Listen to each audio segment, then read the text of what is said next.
The wind cut different across the boglands near the northern high plains.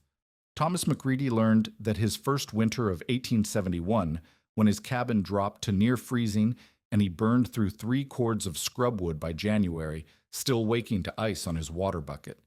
He had built his homestead exactly the way every settler on the timber-poor frontier was told to build it.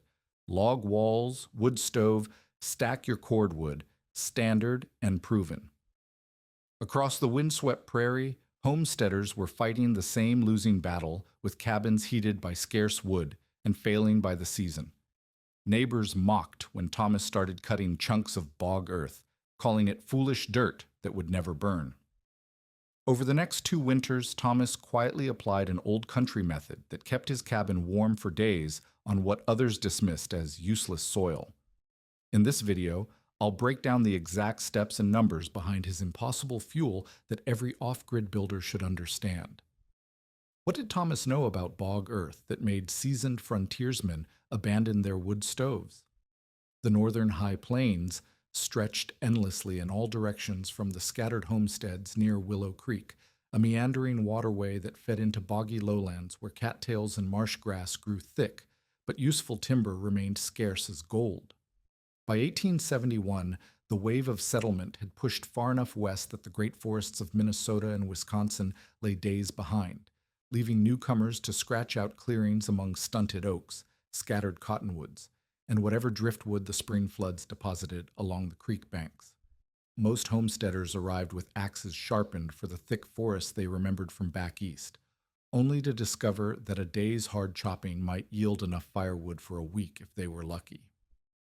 The Hendricks family, Thomas's nearest neighbors 3 miles south, learned this lesson the brutal way during the winter of 1870.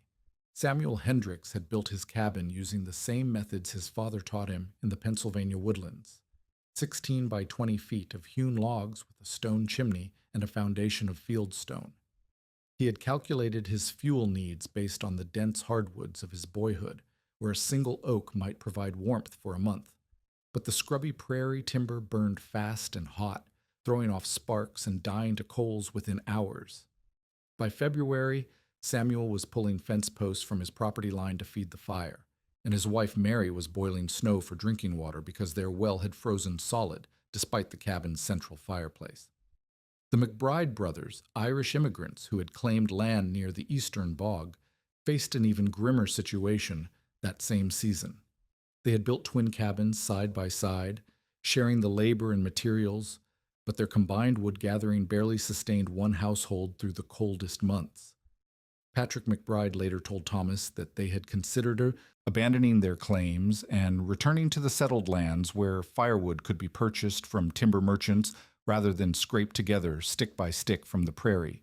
These failures puzzled the frontier community because the methods seemed sound. Every homesteading manual, every piece of advice from earlier settlers, every conversation around the general store pointed toward the same solution: build a tight cabin, install a proper fireplace or stove, and lay in enough cordwood to last the winter. The approach had worked for generations moving west from the Atlantic forests. Timber merchants in the river towns made decent livings selling split wood to newcomers, and every hardware store stocked axes, saws, and splitting mauls as essential frontier tools. Wood was familiar, portable, easy to stack and measure. A man could look at his wood pile and calculate roughly how many weeks of warmth it represented. Thomas McReady carried a different set of memories, inherited from his grandfather who had worked the bog lands of County Kerry before the family sailed for America in 1852. The old man had died during Thomas's childhood, but not before passing along stories of cutting turf from the black earth, stacking the sods like bricks to dry in the Irish wind, and burning them through the long, damp winters when wood remained too dear for common folk to afford. Thomas's father had dismissed these tales as old country nonsense once they reached the timber-rich lands of Ohio, where splitting oak and hickory made more sense than grubbing in wet earth. But the high plains boglands stirred those buried memories. The marshy ground near Willow Creek stretched for acres, black and rich and deep, formed by centuries of decaying cattails and prairie grass compressed beneath seasonal flooding. Thomas had walked through the bog while hunting ducks, noting how his boots sank into the spongy earth, how the soil felt different from ordinary prairie dirt. It held together when squeezed, dense and fibrous, almost like compressed wood chips. His grandfather's voice echoed in his memory. Turf burned slow and steady, boy, hotter than green wood and longer than dry pine. The community's reaction to Thomas's bog cutting bordered on entertainment. Samuel Hendricks stopped by one afternoon in early summer to watch Thomas slice rectangular chunks from the marsh edge using a narrow spade. "You planning to build a mud cabin, McCready?" he asked, leaning against his wagon while Thomas stacked the dark sods on wooden pallets. "That's not dirt, it's fuel," Thomas replied, but Samuel just shook his head. "I've got buyers coming through next month with seasoned oak from the eastern counties. Real firewood, not swamp muck." At the Willow Creek General Store, Thomas's peat cutting became a regular topic of conversation among the settlers. Store owner William Chen, who had arrived from California with enough capital to stock proper merchandise, openly questioned the practice. "I've got contacts with lumber operations downriver," Chen told the assembled homesteaders. "Wood that's been kiln-dried, split to standard dimensions, measured by the cord. Why waste labor digging bog mud when you can buy real fuel that's guaranteed to burn?" The logic seemed unassailable. Wood had sustained human civilization for thousands of years, from cave fires to steam engines. Every frontier manual devoted chapters to proper wood selection, seasoning, and storage. The Hudson Bay Company had built a continental empire partly on the reliable heat output of dried timber. Railroad companies calculated their fuel costs in cords of wood consumed per mile of track. Wood was measurable, tradable, and understood by every settler who had ever split kindling or banked coals for the night. Thomas's immigrant background put him outside this consensus, carrying knowledge that seemed irrelevant to American abundance. His grandfather's peat-cutting techniques belonged to a landscape of scarcity, where trees grew slowly and coal remained expensive. The Irish boglands represented necessity, not choice. But the northern high plains were creating their own landscape of scarcity, where the familiar solutions of eastern forests no longer applied, and traditional wisdom from older treeless lands might prove more valuable than anyone imagined. Thomas began his peat harvest in late June, when the bog had dried enough to support his weight, but still retained the fibrous structure his grandfather had described. The cutting technique required a specialized approach that differed entirely from chopping wood. Using a narrow spade with a blade exactly 4 inches wide, Thomas sliced vertically into the bog face, creating cuts 12 inches deep and 8 inches long. The tool's thin profile allowed him to extract intact rectangular sods without crumbling the compressed material, preserving the density that would determine burn quality. Each sod weighed approximately 3 pounds when freshly cut, heavy with moisture but holding its shape like a firm brick. Thomas discovered that cutting from the same horizontal layer produced the most consistent fuel, as the bog's composition varied dramatically with depth. The top 6 inches contained too much undecomposed grass and roots, creating sods that burned too quickly and produced excessive smoke. Below 18 inches, the peat became dense clay that resisted ignition entirely. The optimal cutting zone lay between 6 and 18 inches deep, where centuries of compression had created a uniform, carbon-rich material that felt almost like wet charcoal between his fingers. The physical labor proved more demanding than wood cutting, but followed different rhythms. Thomas could extract roughly 40 sods per hour working steadily, compared to splitting perhaps 20 pieces of wood in the same time. However, peat cutting required no axe maintenance, no concern for wood grain or knots, and no seasonal timing beyond avoiding the wettest months. The bog provided a renewable resource that regenerated from the bottom as new organic matter accumulated each growing season. Storage presented the first critical technical challenge that separated successful peat burning from failure. Thomas constructed drying racks using rough lumber, creating platforms 18 inches off the ground with gaps between the boards for air circulation. The fresh sods were arranged in single layers with 2-inch spaces between each piece, allowing prairie winds to draw moisture from all surfaces. During dry periods, he turned each sod every 3 days to ensure even drying, a process that typically required 4 to 6 weeks depending on weather conditions. Properly dried peat sods lost approximately half their original weight, dropping from 3 pounds to roughly 1.5 pounds each. The color changed from dark brown to nearly black, and the surface developed a slightly glossy appearance that indicated readiness for burning. When struck together, dry sods produced a sharp, almost metallic sound rather than the dull thud of wet earth. Thomas learned to test readiness by attempting to break a sod with his hands. Properly dried peat would crack cleanly rather than crumbling or bending. The burning characteristics of peat differed fundamentally from wood in ways that required adjusting traditional fireplace management. Wood burned with visible flames that consumed the material relatively quickly, requiring regular feeding to maintain heat output. Peat, however, burned with minimal visible flame once ignited, glowing internally like charcoal while releasing steady heat over extended periods. A single peat sod would burn continuously for 3 to 4 hours, maintaining consistent temperature without the dramatic peaks and valleys of wood combustion. Thomas modified his cabin's fireplace to accommodate peat's unique burning properties. He built a smaller firebox using fire brick, reducing the combustion chamber to concentrate heat and control airflow. The narrower space allowed peat sods to support each other while burning, preventing collapse and maintaining optimal burning conditions. He installed a damper system that could reduce airflow more precisely than traditional wood-burning setups, as peat required less oxygen for sustained combustion. The first controlled comparison came during October of 1871. Thomas loaded his modified firebox with 6 peat sods weighing a total of 9 pounds and maintained continuous heat for 14 hours without adding fuel. The same firebox filled with split wood of equivalent weight burned completely within 5 hours, requiring 3 separate loadings to match peat's duration. Temperature measurements using a simple mercury thermometer showed peat fires maintain more consistent heat output, varying only 10 to 15 degrees Fahrenheit over the burning period compared to wood fires that fluctuated by 30 to 40 degrees between loadings. Heat distribution also proved superior with peat fuel. Wood fires created intense heat near the fireplace that diminished rapidly with distance, forcing inhabitants to cluster close to the hearth for warmth. Peat's steady, radiant heat distributed more evenly throughout the cabin space, maintaining comfortable temperatures up to 12 feet from the fireplace. Thomas measured cabin temperatures at various distances and found peat fires maintained usable warmth across the entire living area rather than creating hot spots and cold corners. The ash production from peat burning created an unexpected benefit that wood fires could not match. Peat ash contained high concentrations of potash and lime, valuable fertilizers for next year's garden crops.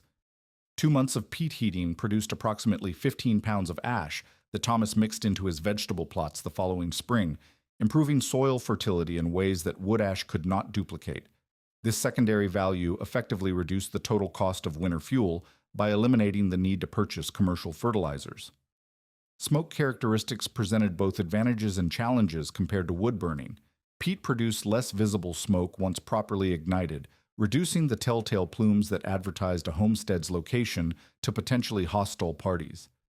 However, peat smoke carried a distinctive earthy smell that wood-burning neighbors found unfamiliar and occasionally concerning. Thomas learned to address this by ensuring complete combustion through proper airflow management, which eliminated most odor while maximizing heat output. By December of 1871, Thomas had documented clear performance advantages that contradicted every assumption about frontier fuel. His peat supply of approximately 400 dried sods provided heating equivalent to nearly 2 full cords of wood, while occupying less storage space and requiring no seasonal cutting or splitting labor.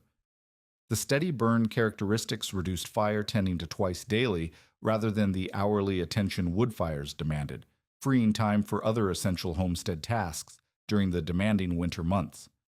The summer of 1872 forced Thomas to confront the scale of fuel planning that peat demanded. His previous winter success had consumed 400 sods over 5 months, which meant a full winter supply required approximately 800 to 1,000 dried sods to account for the coldest periods and spring heating needs. Cutting this volume presented a logistics challenge that wood gathering never imposed, requiring systematic harvesting over multiple months, rather than the weekend woodcutting expeditions that most homesteaders preferred. Thomas developed a cutting schedule based on bog conditions and weather patterns, working the marsh edges during dry periods when his weight would not damage the cutting face. He established 3 separate cutting sites along different sections of the Willow Creek bog, rotating between locations to allow each area to drain and firm up between harvesting sessions. This rotation prevented overworking any single section while maintaining access to optimal cutting conditions throughout the summer months. The construction of permanent drying infrastructure became essential as Thomas scaled up his operation. He built a dedicated peat shed using local materials, creating a structure 20 feet long and 12 feet wide with walls only 4 feet high to minimize lumber costs while maximizing drying space. The design featured a peaked roof with generous overhang to shed rain while allowing maximum air circulation through large gaps between wall boards. The floor consisted of closely spaced joists 18 inches off the ground, topped with rough planking that provided solid support while allowing airflow from below. Inside the shed, Thomas constructed a system of removable drying racks made from saplings cut to precise lengths. Each rack measured 6 feet long and 3 feet wide, designed to hold exactly 60 peat sods arranged with proper spacing for air circulation. The racks stacked 3 high during peak drying season, creating vertical storage that maximized the shed's capacity without overcrowding. This modular system allowed Thomas to rotate dried sods to permanent storage while replacing them with freshly cut material throughout the summer. Weather protection proved critical to maintaining peat quality during the extended drying period. Thomas learned this lesson during a week-long rain in August of 1872, when exposed sods reabsorbed enough moisture to require an additional 3 weeks of drying time. The experience taught him to cover partially dried peat with canvas sheets during wet weather, creating temporary weatherproof storage that prevented moisture reabsorption without completely blocking air circulation. He developed a system of wooden frames covered with oiled canvas that could be quickly deployed over the drying racks when storms threatened. The final storage phase required different infrastructure to protect fully dried peat from moisture damage during winter months.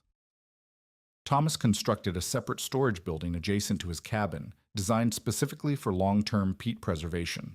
The structure featured a raised floor 30 inches off the ground to prevent ground moisture infiltration, with walls of tightly fitted boards to exclude rain and snow. Interior storage bins made from rough lumber kept different batches of peat separated and organized, allowing Thomas to use older stock first while maintaining quality control. Calculating fuel requirements for the entire winter demanded precise measurement and planning that exceeded the rough estimates possible with wood fuel. Thomas developed a consumption tracking system based on daily usage rates under different weather conditions. During autumn weather with nighttime temperatures between 30 and 40 degrees Fahrenheit, his cabin required 12 sods per day to maintain comfortable heat. Severe winter periods with temperatures below 0 Fahrenheit increased consumption to 20 sods per day, while spring heating with daytime warming reduced daily needs to 8 sods. Using these consumption rates, Thomas calculated that a 5-month heating season from November through March required approximately 2,100 sods, accounting for weather variations and safety margins. This planning precision allowed him to determine cutting schedules, storage capacity needs, and labor requirements months in advance, creating a fuel management system far more sophisticated than the typical homesteader's approach of cut wood until the pile looks big enough.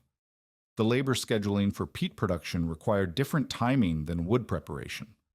While wood could be cut and split during winter months when other farm work slowed down, peat cutting demanded intensive summer labor when competing demands from garden tending, hay cutting, and other seasonal tasks created scheduling conflicts.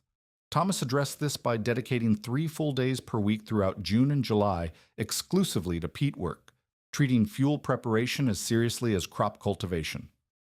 Quality control during storage became increasingly important as Thomas learned to distinguish between properly dried peat and material that remained too moist for reliable burning.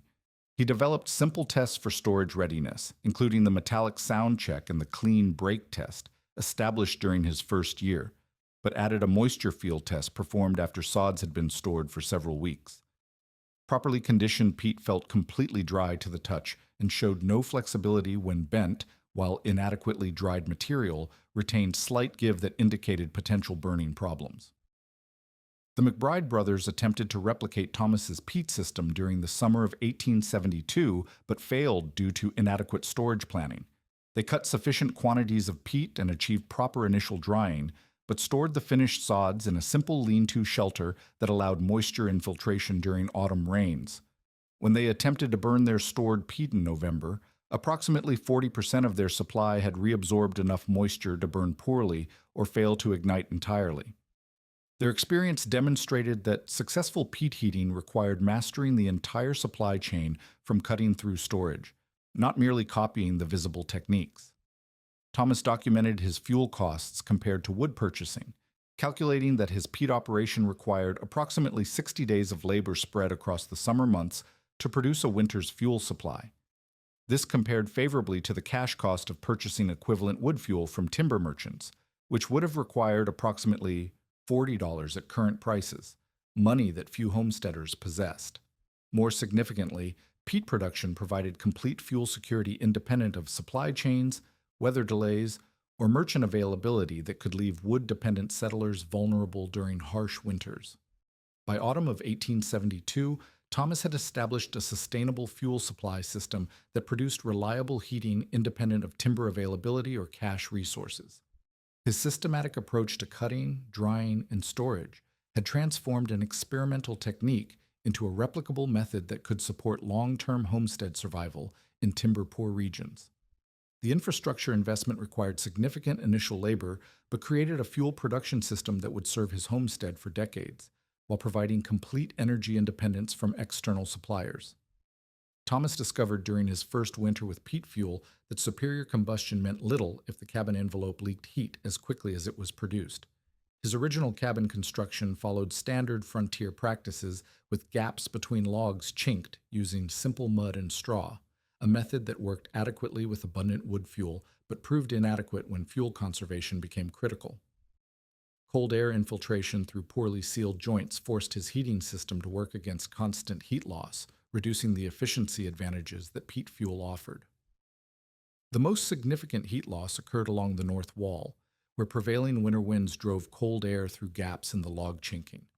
Thomas measured temperature differences of 20 degrees Fahrenheit between the south and north sides of his cabin during windy nights, with the north wall feeling cold to the touch, even when the fireplace maintained active combustion.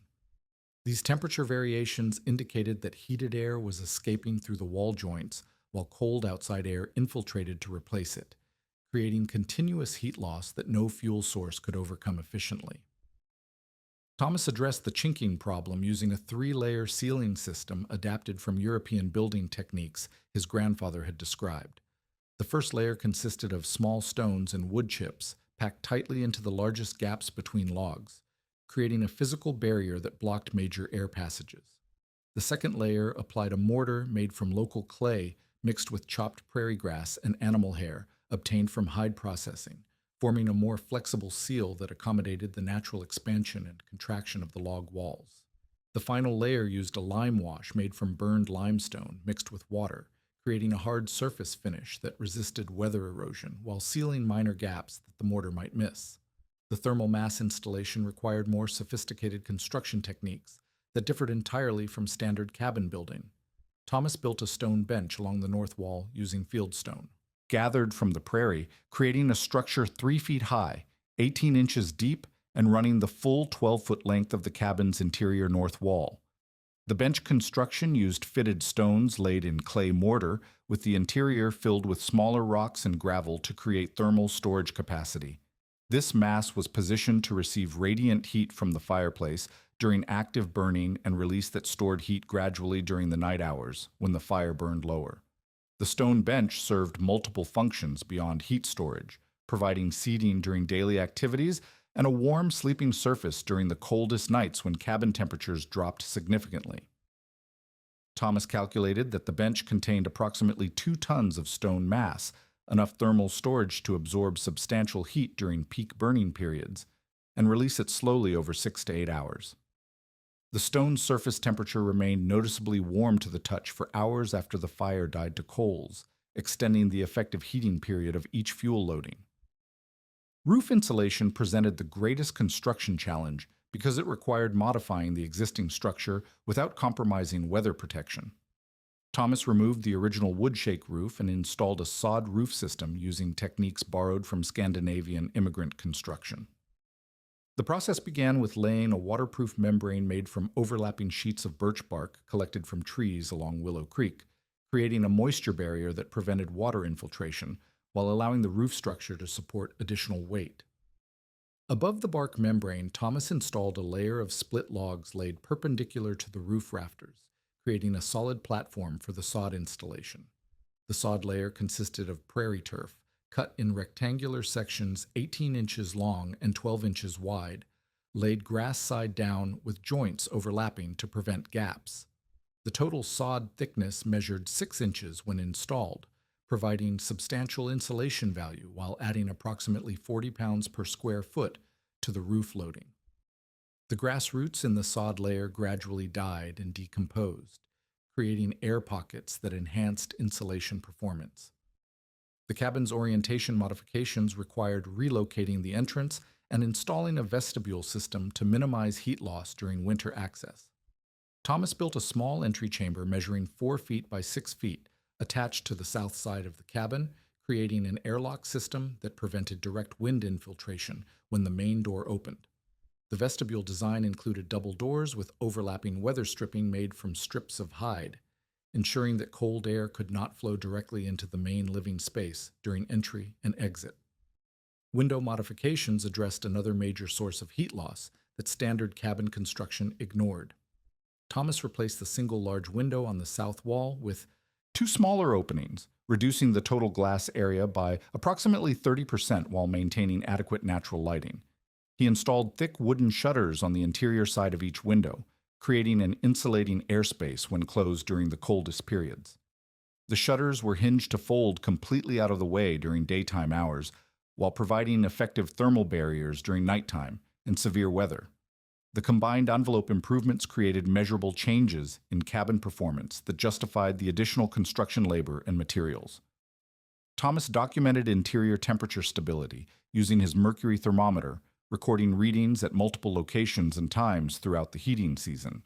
The improved cabin maintained interior temperatures between 60 and 65 degrees Fahrenheit during nights when outside temperatures dropped to 0 degrees Fahrenheit, compared to his previous winter's performance when interior temperatures had fluctuated between 35 and 50 degrees Fahrenheit under similar conditions.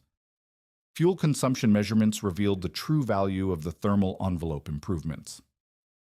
During his first winter with standard cabin construction, Thomas had burned 80 to 90 peat sods per week to maintain minimal heating. After completing the envelope upgrades, his fuel consumption dropped to 50 to 60 sods per week while achieving superior comfort levels. This 35% reduction in fuel use meant that his carefully planned annual peat supply could last through extended cold periods without rationing or emergency cutting operations. The thermal mass system extended the effective heating period of each fire loading from 4 hours to approximately 8 hours, reducing fire tending frequency from 3 times per day to twice per day. This schedule improvement freed significant time during winter months while ensuring consistent overnight warmth that prevented water freezing and eliminated the morning fire starting routine that plagued most frontier cabins. Heat distribution within the improved cabin became remarkably uniform compared to standard construction. Temperature measurements showed only 5 to 8 degree variation between different areas of the living space compared to 20 to 30 degree variations in conventionally built cabins. The stone bench created a warm zone along the north wall that eliminated the cold corner problem typical of frontier housing, while the sod roof prevented the heat stratification that left upper sleeping areas uncomfortably cold. The integration of superior fuel with efficient building envelope created a heating system that fundamentally outperformed conventional frontier approaches. Thomas had demonstrated that thoughtful construction techniques, when combined with appropriate fuel selection and supply planning, could achieve comfort levels and fuel efficiency that seemed impossible using standard methods and materials available to prairie homesteaders. The winter of 1873 arrived early and stayed late, bringing weather conditions that tested every homestead's survival systems to their breaking point. Snow began falling in early November and accumulated to depths exceeding 3 feet across the high plains, while temperatures plunged to 20 degrees below 0 Fahrenheit for 2 consecutive weeks in January. The prolonged cold snap created conditions that no settler in the region had previously experienced, turning routine winter survival into a life-threatening challenge that exposed the weaknesses of conventional frontier heating methods.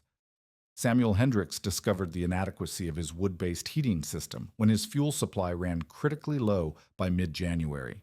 Despite burning every piece of available timber on his property, including fence posts and parts of his barn siding, Hendricks could not maintain interior temperatures above 40 degrees Fahrenheit during the coldest nights. His water supply froze solid inside the cabin, forcing his family to melt snow for drinking water while burning precious fuel for the melting process.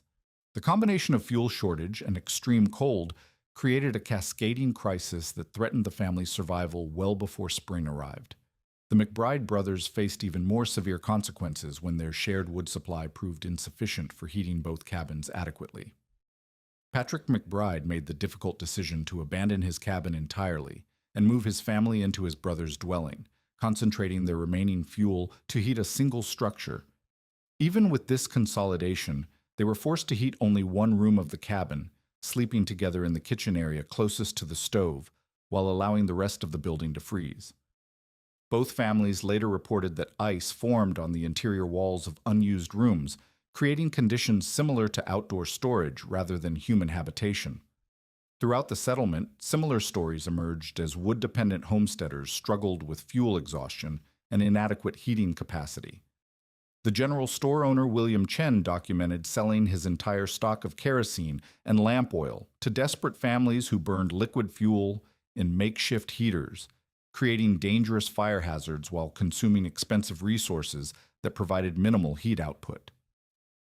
Several families abandoned their homesteads entirely during the worst period, traveling to the county seat where they could purchase commercial fuel and shelter until spring weather returned. Thomas's integrated peat and thermal envelope system performed dramatically differently during the same extreme conditions. His cabin maintained interior temperatures between 58 and 65 degrees Fahrenheit throughout the coldest periods, providing comfortable living conditions that required no emergency measures or lifestyle modifications. The stone thermal mass along the north wall stored enough heat from twice daily peat loadings to prevent interior temperature drops below 50 degrees, even during the coldest nighttime hours when outside temperatures reached their most extreme lows. The peat fuel supply system proved its reliability during the extended cold period when Thomas's consumption increased to 25 sods per day, approximately 25% above his planned winter usage rate. Despite this higher consumption, his carefully calculated annual supply remained adequate through the entire winter, with sufficient reserves for normal spring heating needs. The systematic cutting and storage methods developed during the previous summer provided fuel security that wood-dependent neighbors could not achieve through emergency gathering efforts. Water management inside Thomas's cabin remained normal throughout the crisis period, with no freezing incidents and no need for snow melting procedures that consumed additional fuel. The consistent interior temperatures maintained by his heating system preserved normal household operations, including cooking, cleaning, and personal hygiene that became impossible in inadequately heated cabins. These maintained living standards represented not merely comfort, but essential health preservation during the most challenging frontier conditions. The performance contrast became impossible for the community to ignore when Thomas began sharing his surplus peat with the most desperate families. During February, he provided approximately 300 sods to the Hendricks family and the consolidated McBride household, enough fuel to maintain minimal heating through the remainder of the winter. This fuel sharing demonstrated both the abundance that proper planning could achieve and the superior heating value that peat provided compared to the scarce wood resources that other settlers had exhausted. Community attitudes toward peat fuel shifted decisively as word spread about Thomas's successful winter and his ability to assist struggling neighbors. William Chen inquired about purchasing peat sods for resale at the general store, recognizing a market demand that conventional wood suppliers could not meet during severe weather periods. The McBride brothers announced their intention to establish their own peat cutting operation during the coming summer, seeking to achieve the fuel independence that Thomas had demonstrated. 3 additional homesteaders visited Thomas's property during late winter to examine his peat storage facilities and thermal envelope modifications. James Morrison, a recent arrival from Illinois, took detailed notes on the stone thermal mass construction and sod roof installation, planning to incorporate these features into his own cabin before the next winter season. Morrison's documentation included measurements of the thermal mass dimensions and estimates of the labor and materials required for similar installations. The successful peat heating system attracted attention beyond the immediate settlement when county officials conducting their annual assessment tour observed the marked difference between Thomas's property and surrounding homesteads. County Assessor David Walsh noted in his official report that Thomas's cabin showed no weather damage or emergency modifications, while neighboring properties displayed clear signs of winter stress, including structural damage from desperate fuel gathering and improvised heating attempts. Regional newspapers picked up the story during spring of 1874, when reports of the harsh winter's impact reached larger population centers. The Prairie County Gazette published an article describing Thomas's peat heating success under the headline, "Bog Fuel Proves Superior During Severe Winter," marking the first documented media coverage of peat heating in frontier applications. The article included technical details about cutting and drying procedures that enabled other prairie settlers to replicate the methods. The expansion of peat usage accelerated during the summer of 1874 as multiple homesteads established cutting operations in suitable bog locations throughout the region. Thomas's original cutting sites could not supply the increased demand, leading to the identification and development of additional bog resources that had previously been considered worthless swampland. Property values for bog-adjacent land increased significantly as settlers recognized these areas as valuable fuel sources, rather than agricultural obstacles. The technical evolution of peat heating systems continued as more settlers adopted the fuel source and developed improvements suited to their specific circumstances. Jacob Miller, a German immigrant with metalworking skills, designed and built specialized peat stoves that optimized airflow for peat combustion while maximizing heat output from smaller fuel quantities. Muller's stove design incorporated features borrowed from European ceramic heating stoves, creating hybrid technology that improved upon both traditions. By 1876, peat fuel had become sufficiently established in the region that Timothy seed merchants began advertising peat bog locations in their territory maps, recognizing that access to fuel sources influenced settlement patterns and property values. The transformation from experimental technique to established frontier practice demonstrated that traditional knowledge, when properly adapted to local conditions, could outperform conventional methods that assumed universal applicability across different environments. The legacy of Thomas's innovation extended beyond fuel technology to demonstrate the value of systematic approach to frontier survival that integrated multiple technical improvements into comprehensive solutions rather than relying on single improvements that failed under extreme conditions.